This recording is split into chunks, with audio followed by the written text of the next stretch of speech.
क्या अंतर्यामी बीजेपी सरकार को लगता है कि भेदभाव केवल सवर्ण छात्र ही कर सकते हैं? क्या बीजेपी को ये लगता है कि इतिहास काल में सवर्णों ने तथाकथित जो शोषण किया है उसका बदला आजकल के सवर्ण छात्रों से लिया जाना चाहिए? क्या जो यूजीसी कानून 2026 में आया है वो संवैधानिक है?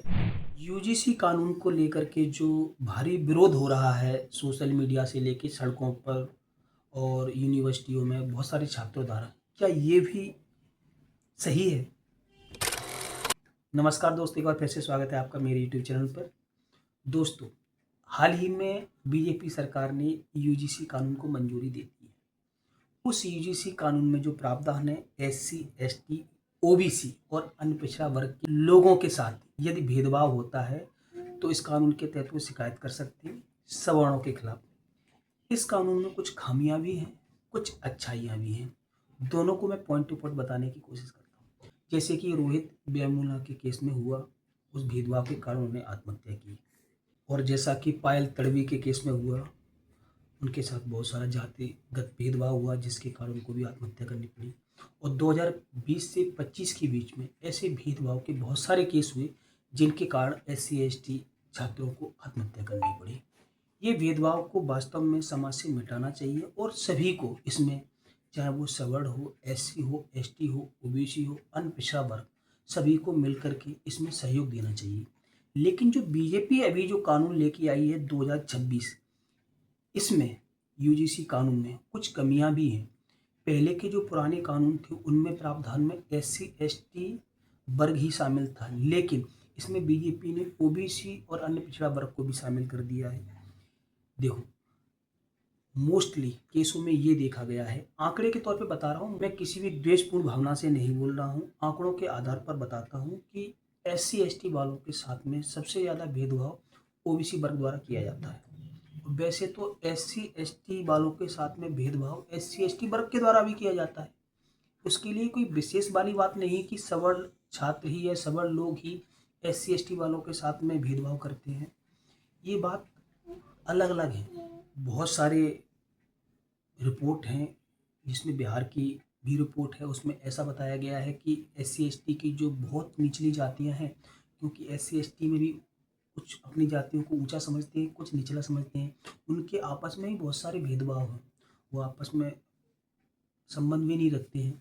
तो हर स्तर पे अलग अलग भारत में भेदभाव तो है जातिगत, इसको नकारा नहीं जा सकता। लेकिन जिस तरह से ये कानून लेके बीजेपी आई है, वो भेदभाव मिटाने के लिए लेके आई है कि भेदभाव बढ़ाने के लिए लेके आई है? अपने वोटों के लिए लेके आई है कि वास्तव में समाज के उद्धार के लिए लेके आई है? ये समझना बहुत ही महत्वपूर्ण है। पहले के कानून में एक प्रावधान था कि यदि कोई शिकायत करता है और वो शिकायत यदि झूठी पाई जाती है तो उस पर जुर्माने का प्रावधान था, जो कि इस कानून में हटा दिया गया है। तो यदि अब कोई झूठी शिकायत करेगा तो उसका क्या होगा? इस कानून में एक खामियां हैं, क्योंकि अब लोग अपने खुद के स्वार्थ के लिए, अपनी रंजिश के लिए इस कानून का दुरुपयोग भी करेंगे। तो ये दूसरी बात ये है कि अभी तक एस सी एस टी को इस कानून के अंतर्गत रखा गया था, अब S C S T OBC अन्य पिछड़ा वर्ग सबको ले लिया है।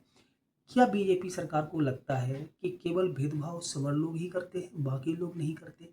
तो इसमें ये भी खामी है, क्योंकि ओबीसी समुदाय काफ़ी बड़ा वर्ग है, इसको उसके अंदर ले आए हैं। इस प्रावधान में ये कहा गया है कि यदि कोई शिकायत करता है तो कमेटी 15 दिन के अंदर अपनी रिपोर्ट उस संस्थान के उच्च अधिकारी को या उच्च पद पे आसीन व्यक्ति को सौंपेगी और वो व्यक्ति 7 दिन में उस व्यक्ति पर कार्रवाई करेगा।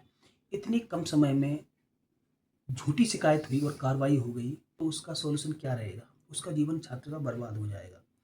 ये एक तरह से ऐसा देखा जा रहा है कि सवर्ण वर्ग को टारगेट किया जा रहा है। पहले S C S T act था, अब ये एक और आ गया है। हर एक चीज़ में एक पारदर्शिता होनी चाहिए जांच पड़ताल की। यदि जांच पड़ताल में कोई भी व्यक्ति जातिगत भेदभाव करता हुआ पाया जाता है तो उसको अवश्य ही दंडित किया जाना चाहिए। बिल्कुल सही है। और यदि भेदभाव, वैसे जो मेरा मानना है, जातिगत के साथ साथ भेदभाव अमीरी गरीबी का, ऊंच नीच का होता है। तो उसमें यदि कोई ऐसा भेदभाव कोई सवर्ण के साथ करता है तो उसके लिए सरकार ने क्या रखा है?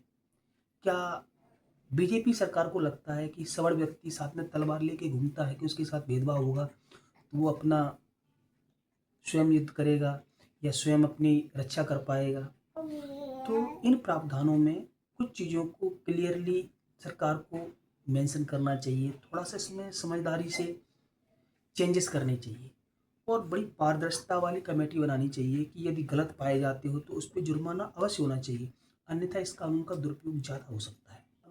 इस कानून में एक खामी और है। इस कानून में ये बताया गया है कि जो कमेटी बनेगी हर संस्थान में, तो उस कमेटी में एससी, एसटी, महिला, ओबीसी, अन्य पिछड़ा वर्ग का व्यक्ति होना आवश्यक है। लेकिन इस प्रावधान में ये नहीं बताया गया है कि सामान्य वर्ग के व्यक्ति को भी इस कमेटी में लेना चाहिए, नहीं लेना चाहिए, क्योंकि वो चाहते ही नहीं कि सामान्य वर्ग का व्यक्ति इस कमेटी के अंदर हो। अगर नहीं होगा तो सामान्य वर्ग के व्यक्तियों के खिलाफ, सामान्य वर्ग के छात्रों के खिलाफ इस कानून का दुरुपयोग होने की बहुत ज़्यादा संभावना बढ़ जाती है। जैसा कि हम न्यूज़ में देखते आ रहे हैं, सोशल मीडिया पर भी देखा होगा, बहुत बार ऐसा हुआ है कि कुछ लोगों ने SC/ST एक्ट की धमकी दे करके लोगों को डराया है, धमकाया है, पैसे भी वसूले हैं। और यदि इस कानून का भी संस्थानों में गलत तरीके से धमकी दी गई तो पढ़ने वाला वो छात्र है, उसकी जो एजुकेशन है वो भी प्रभावित होगी, वो मानसिक रूप से वो भी तो दबाव में आ सकता है। तो जो इस कानून के अंतर्गत जो भी परिवर्तन किए गए हैं उसको एक बार बीजेपी सरकार को समझना चाहिए और एक निष्पक्ष पारदर्शिता कमेटी के लिए थोड़े से प्रावधान में चयन करनी चाहिए, क्योंकि सभी वर्ग के व्यक्ति इस कमेटी में होने चाहिए। बीजेपी को एक तरफा कानून नहीं लाने चाहिए और बीजेपी को पता ही नहीं क्यों लगता है कि सवर्ण वर्ग एकदम से बहुत दबंग है और बहुत ही शक्तिशाली है, बाकी लोग सारे गरीब हैं और वो शक्तिहीन हैं। हर व्यक्ति आज के समय में संपन्न ही है, मानसिक रूप से, शारीरिक रूप से। मैं इसका विरोध नहीं करता, कानून अवश्य ही होना चाहिए और लोगों में भेदभाव नहीं होना चाहिए।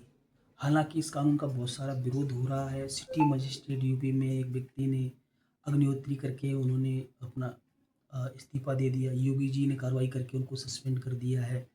और भी बहुत सारे बीजेपी से जुड़े लोग हैं, नेता वगैरह हैं, उन्होंने भी इस्तीफा दे दिया है। काफ़ी विरोध हो रहा है।